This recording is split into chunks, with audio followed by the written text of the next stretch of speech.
Aidez-moi. J'ai vu un bateau fantôme. Non, croyez-moi, j'ai vu un bateau fantôme. Écoute, bois-moi ça ira mieux après. C'est quoi? Et cul sec.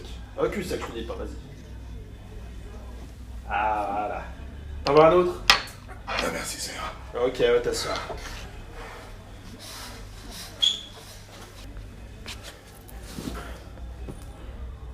Moi, je te crois, gamin. Mais qui êtes-vous? Il ne connaît donc pas le roi devenu pirate. Non. Laisse-moi conter ma légende. J'étais roi autrefois. Et puis, à cause d'une petite magouille, je suis devenu pirate. Non, mais j'étais bien. Je voguais sur les eaux à bord de mon navire, tel un oiseau en liberté. Le White Pearl qui s'appelait. Le White Pearl. Ouais, le White Pearl. C'est l'inverse du Black Pearl. C'est ça? Ouais, c'est le...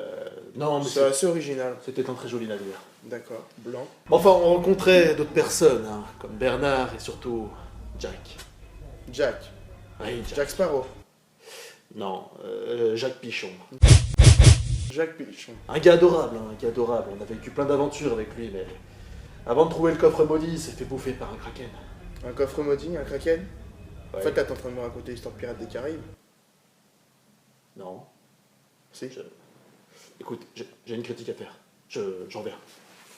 Hey, salut, amateurs de pirates et autres sabres magiques et navires maudits, bienvenue. Aujourd'hui, je m'attaque au 5e opus de Pirates des Caraïbes, La Vengeance de Salazar. Allez, c'est parti.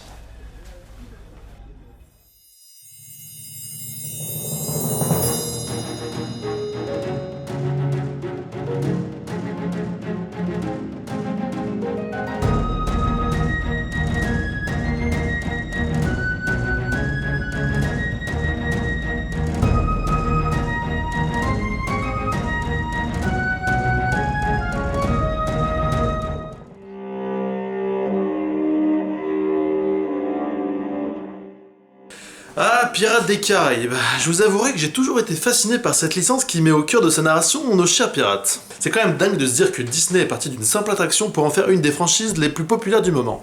Espérons qu'ils étendent pas le concept à Small World.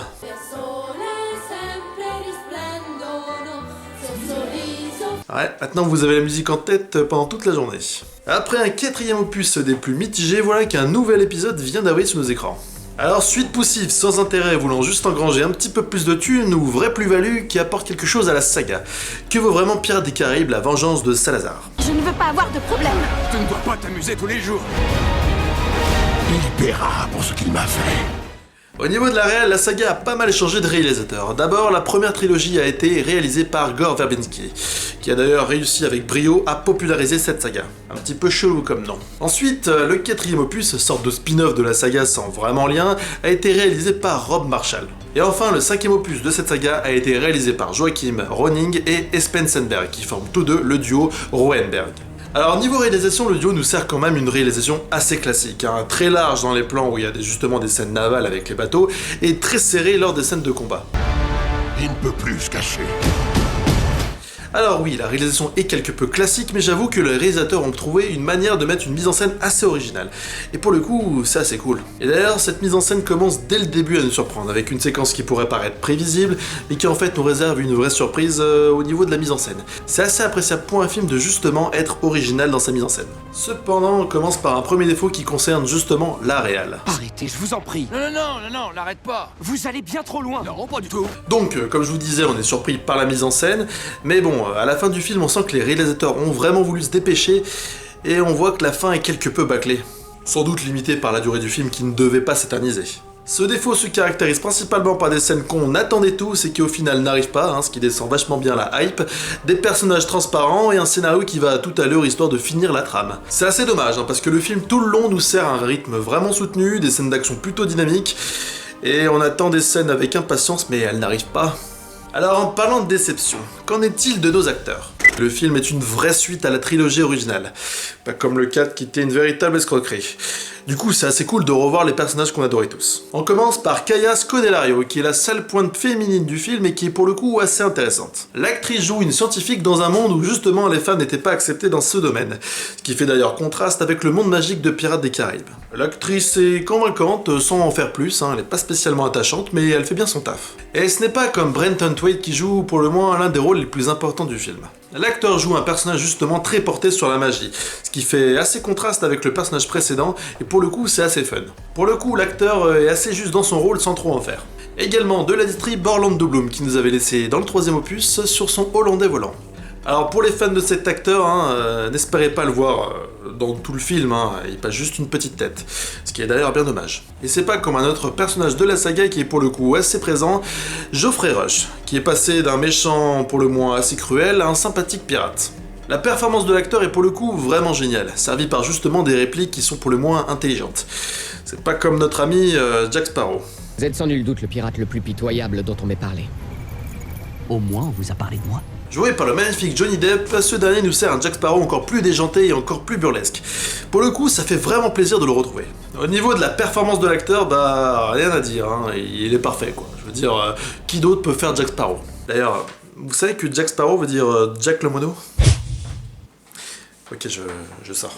Et enfin, l'acteur qui m'a le plus marqué et qui est franchement impeccable dans son rôle, qui joue l'un des méchants les plus charismatiques de la saga Pirates des Caraïbes, je vais bien sûr parler de Javier Bardem. Pour le coup, l'acteur nous sert une très belle performance. Et lui, il a rendez-vous avec la mort. Tu peux lui dire de ma part, je t'en prie. Bon, je vais vous l'avouer, c'est vraiment l'un des méchants que je préfère dans la saga Pirates des Caraïbes. Même si bon, l'acteur joue une très belle performance, mais j'avoue que le personnage aurait pu bénéficier d'un petit peu plus d'écriture, ça aurait donné vachement de profondeur au film. Autant vous dire que le scénario est pour le coup une vraie suite de la trilogie originale. Et quand je dis vrai, c'est pas comme le 4e opus. Alors oui, il poursuit l'intrigue de la trilogie originale, mais au niveau scénario, il reste quelque peu classique. Pirates poursuivis, grand méchant, bataille navale et artefacts magiques. Voilà du coup la recette d'un bon pirate des Caraïbes. Bon ok, c'est assez résumé grossièrement, mais bon, c'est un petit peu ça. Mais enfin, le scénario tient quand même la route et du coup il est très bien réalisé, les personnages sont pour le coup assez bien travaillés. Mais encore un défaut persiste, et du coup ça se passe sur le même passage. Je vais bien sûr parler de la fin. La vie d'un pirate. Alors ok, je veux bien que ce soit un film d'aventure où nos personnages justement suivent leur trajet avec quelques difficultés, mais à la fin, ils ont carrément pas de difficultés et les héros trouvent facilement leur but. C'est assez dommage et ça rend une fin assez bâclée. Alors bon, oui, le scénario est quelque peu classique, un petit peu bâclé sur la fin, mais le film arrive à nous sortir un visuel de dingue. À partir de maintenant, nous sommes alliés. Vu les circonstances, nous sommes bien plus que ça. Alors à ce niveau-là, rien à dire, c'est un gros blockbuster et les effets spéciaux sont impeccables, voire grandioses à certains moments. Pour le coup, le jeu de lumière et la mise en abîme des plans sont de toute beauté. C'est de toute beauté. Alors au niveau de la VO, faut savoir que le thème original a été créé par Hans Zimmer, qui est pour vous dire l'un de mes compositeurs préférés, notamment qui a fait les Batman de Nolan et Pearl Harbor. Franchement, bon, vous connaissez peut-être pas beaucoup de compositeurs, mais je vous conseille d'aller voir sa discographie. C'est vraiment le genre qui vous rend n'importe quelle scène super épique. Mais bon, c'est pas lui qui fait la BO de cet opus, c'est Geoff Zanelli qui s'y colle. Et laissez-moi vous dire qu'il fait carrément des merveilles. Non, sans déconner, la musique du film est vraiment magnifique et pour le coup nous donne quelques frissons à certains moments. Pour le coup, c'est un pari réussi pour la musique et les compositeurs qui, je pense, va faire une très belle carrière. Alors moi je dis oui, mais en même temps le film aurait pu être un petit peu mieux. La réalisation est impeccable, mais on va dire qu'on nous laisse un petit peu sur notre faim, justement dans la scène finale. Surtout pour les fans, je pense. Pourtant le film avait moyen de faire quelque chose de vraiment grandiose. Mais bon, pour le coup, il a voulu faire quelque chose d'un petit peu plus sobre, et pour moi, un petit peu bâclé. Cependant, le film nous fait passer pas mal d'émotions et quelques touches par-ci par-là qui font de cet opus une belle réussite. Bon, moi je vous avouerai que j'avais aimé que le 1 et le 2. Le 3 je le trouvais assez bateau. Bateau, t'as compris la vanne? Ok, je ressors. Et le 4 c'était une suite pour le moins assez sympathique, mais franchement on pouvait s'en passer. Du coup je classe ce Pirates des Caraïbes après le 1, ce qui est quand même une bonne position. Alors oui, le film a quelques défauts, mais franchement foncez aller le voir, il est vraiment cool. Ce film qui m'a quand même fait passer une très bonne séance et qui est une très bonne suite de Pirates des Caraïbes, je mettrai la note de 15 sur 20.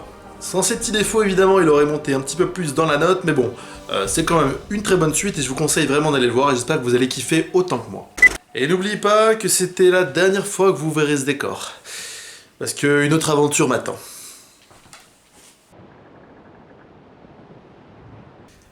Une nouvelle critique définie. Maintenant, apportez-moi cet horizon.